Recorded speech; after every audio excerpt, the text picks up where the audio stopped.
সরলপাড়া যায় দেখি ডিম্পু দাওয়া হয়েছে সরলপাড়া ঘুরবা নিগে। হ্যালো গাইস, কি আছেন আপনারা? আশা করি সবাই ভালো আছেন। আমরা বন্ধু ব্যক্তি হন গেতাছি সরলপাড়া ঘুরবা নিগে। তারপরে খরিশালা ডিপুতে আইয়া ব্যক্তি বাইকে তেল ভরায় আমরা আইয়া পড়লাম হাই রোডে। আর হাই রোডে উইডে হেলায় একভাবে আমরা হন গেতাছি সরলপাড়া মিহি। গেতে গেতে কয়জনের মুতাইছে তাই ব্যক্তি খারাইলাম মুতপার নিগে। ভাবতাছি এত দূর যাওয়ার ডর ডরে মুতাইছে নিহি।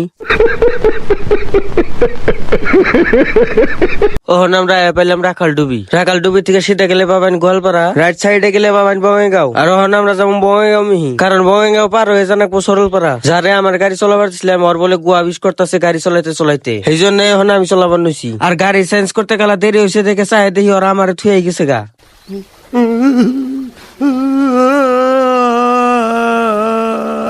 কেউ সকালে কিছু খায় নাই দেখে ব্যাকটেরি বলে খিদা নাকছে, এই জন্য আমরা ব্যাকটেরি খারাই বললাম এক হোটেলে কিছু খাবার নিগে। হোটেলে থেকে ব্যাকটেরিয়া দূরে রুটি খাই আমরা হনকেতাছি সারালপাড়া মিহি। আজকের ভিডিওটা বেশি লম্বা হয়ে গেল, তার জন্য আজকের ভিডিও এই পর্যন্তই। কালকে এই ভিডিওর নেক্সট পার্ট আবো, আশা করি আপনারা সবাই দেখবেন। আজকে নিকে টাটা, বাই বাই গাইস।